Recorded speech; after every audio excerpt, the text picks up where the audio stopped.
नमस्कार दोस्तों, मेरा नाम है हिमांशु शर्मा और आज फिर आपके सामने नए 5 ज्योग्राफिकल टर्म्स लेकर हाजिर हूँ। और अपने शब्दों की तरफ आगे बढ़ते हुए सबसे पहले एक ज़रूरी बात कि अगर आपने चैनल को सब्सक्राइब नहीं किया है तो प्लीज़ कर लीजिए और बेल आइकन ज़रूर दबा दीजिएगा और वीडियो को लाइक शेयर करो। ठीक है, ज़्यादा से ज़्यादा लोगों तक ये पहुँचना चाहिए ताकि और लोगों को भी नॉलेज हो। तो पहले शब्द की तरफ बढ़ते हैं। हमारा अग्रेसिव वाटर। अग्रेसिव वाटर का जो हम लिटरल मीनिंग निकालें ना, शब्दशाह मतलब अगर निकालें तो इसका मतलब होगा गुस्सैल पानी। ठीक है, तो गुस्सैल पानी, अब इसको ऐसे लिख तो नहीं सकते हैं लेकिन इसका जो इंटेंशन है, इसकी जो एक्टिविटी है वो लगभग मिलती जुलती है। इस शब्द को जो है वो पूरी तरह से चरित्रार्थ करती है। क्या है, देखिए, water capable for dissolving rock, ऐसा पानी जिसके अंदर इतनी कैपेसिटी हो, जो इतना कैपेबल हो कि वो रॉक को डिसॉल्व कर सके, रॉक को तोड़ के अपने में मिला सके। इस तरह के पानी को हम अग्रेसिव वाटर कहते हैं।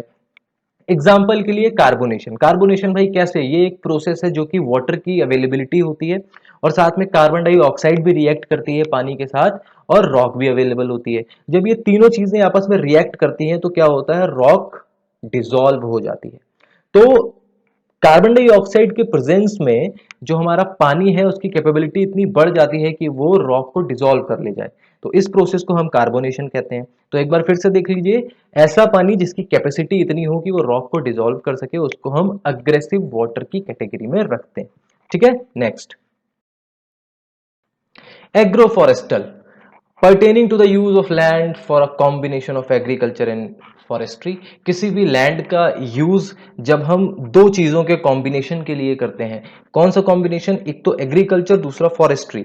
जब हम एग्रीकल्चर और फॉरेस्ट्री दोनों एक ही लैंड पर करते हैं, डुअल यूज करते हैं किसी भी लैंड का, तो उसको हम एग्रो फॉरेस्ट्रल कहते हैं। एग्रो फॉरेस्ट्रल के अलावा एग्रो फॉरेस्ट्री भी शब्द यूज होता है कई सारी जगहों पर। छोटे बच्चों की 7th 8th की किताबों में मैंने देखा है कि एग्रो फॉरेस्ट्री भी यूज कर लेते हैं। ठीक है, तो this is all about agro forestry. Next, AIC। अब ये कोई टर्म तो नहीं है लेकिन फिर भी हमें जानना चाहिए, क्योंकि जब हम इकोनॉमिक ज्योग्राफी पढ़ते हैं तो हम इंडस्ट्रीज पढ़ते हैं। तो AIC का मतलब या फुल फॉर्म होता है advance industrial country. Advance industrial country में वो कंट्रीज आती हैं जहां पे इंडस्ट्रीज जो है बहुत ज्यादा एडवांस्ड हैं। वहां पर एकदम अल्ट्रा मॉडर्न टेक्नोलॉजी यूज की जाती है। ज्यादातर डिजिटल चीजें यूज करते हैं, वहां पे डिजिटलाइजेशन हो चुका है और मशीनें एकदम मॉडर्न हैं, मतलब एकदम लेटेस्ट जो वर्जन निकल के आया है वो सारी चीजें वो यूज करते हैं। ठीक है, उनका ट्रांसपोर्ट वगैरह, उनका पैकेजिंग वगैरह सब कुछ बहुत एडवांस है।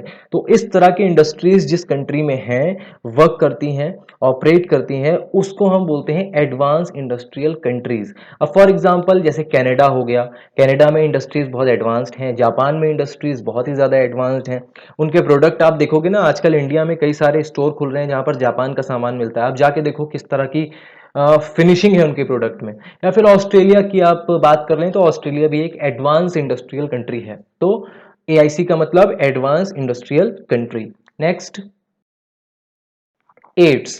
भाई देखिए, ये एक बीमारी है, ये एक डिसीज है।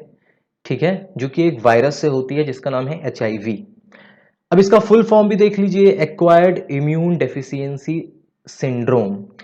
ठीक है, ये इसका फुल फॉर्म है। ये होता क्या है, ये बेसिकली एक वायरस से फैलने वाली बीमारी है जो ह्यूमन बीइंग को इफेक्ट करती है। कैसे इफेक्ट करती है, ह्यूमन बीइंग का जो इम्यून सिस्टम है, इम्यूनिटी सिस्टम है, उसको सप्रेस कर देती है, एक तरह से बेकार कर देती है, बहुत वीक कर देती है। जैसे आजकल कोरोना में हो रहा है ना, कोविड-19 में आपकी इम्यूनिटी पे हमला करता है कोरोना वायरस, वैसे ही एड्स भी है। लेकिन एड्स कभी कभी ऐसा भी होता है कि मान लीजिए इंसान जिसको है उसको पता भी नहीं होता कि उसे एड्स है।